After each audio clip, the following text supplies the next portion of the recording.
আসসালামু আলাইকুম। আজকে নিত্য প্রয়োজনীয় বাজার আপনাদের সাথে শেয়ার করতেছি। আজকে কি কি এনেছে তা দেখাচ্ছি। সব কিছু ঠিক করার পাশাপাশি ভাবলাম যে একটু ভিডিও করে আপনাদের সাথে দেখাই। মুরগি আনছে, লটকন আনছে, মানে যেগুলো আনছে ওগুলো দেখতেই পাবেন। 20 মিনিটের ভিডিওকে আমি 2 মিনিট 2.5 মিনিটের কনভার্ট করে ফেলছি। এত সহজে তো সব কিছু হয় না, তাই না? তো অনেক ট্রাই করছি আপনাদের সাথে শেয়ার করার জন্য যা যা আনছে। আজকে মাছটা অনেক বড় ছিল, মানে এত বড় মাছ সহজে আনা হয় নাই, হয়তো বা মাসে একবার আনা হয়। আর অন্যান্য সময় হয় কাতল মাছ আনা হয়, বাট হয়তো 2.5 কেজি 3 কেজি এরকম আনা হয়। আজকেটা একটু প্রায় 5 কেজি সমান এরকম হবে। তো সব কিছু ভালো করে ধুয়ে নিচ্ছিলাম। এগুলা সাইজ করতে একটুখানি সময় লাগছিল। মাছগুলো ধুয়ে রাখতে হয়, মুরগি না ধুয়ে রাখলেও চলে। তো মাছগুলো ভালো করে ধুয়ে ধোয়া দিয়ে উঠিয়ে ক্লিন করে আবার ধুয়ে নিলাম। এই যে একটুখানি প্রবলেম হতে পারে, একটু সময় দিয়ে দেখবেন কত কষ্ট করে কাজ করি, ভিডিও করি।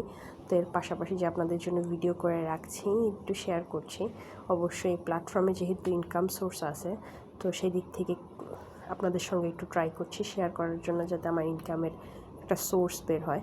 এই যে এটাকে কি বলে, কান পাখনা এরকম কিছু একটা বলে হয়তো, বা ওইটাকে আমি ভালো করে ক্লিন করে নিলাম।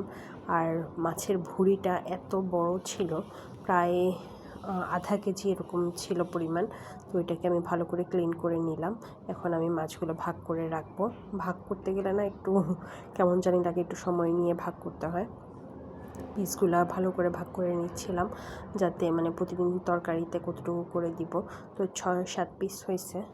এই যে ভাগ করা অলমোস্ট শেষ হয়ে আসছে। এখন প্যাকেট করে ফেলবো, পলিথিন আলাদা আলাদাভাবে প্যাকেট করে ফেলবো। এর মধ্যে যে তেলটা ছিল, মাছের তেল কিন্তু আমার ভীষণই ভালো লাগে। আর এটা অনেক হেলদিও, রেগুলার তেলের থেকে অথবা গরুর তেল, অন্য কোনো তেলের থেকে মাছের তেলটা অনেক বেশি হেলদি আর স্বাস্থ্যকর। তো সেইখান থেকে মাছের তেলটা আমার খুবই পছন্দের। পাশাপাশি কিন্তু বলে রাখি, তোমরা কিন্তু আমাকে প্লিজ একটু সাপোর্ট করবা। তোমাদের সাপোর্ট ছাড়া কিন্তু আমি একদমই চলতে পারবো না।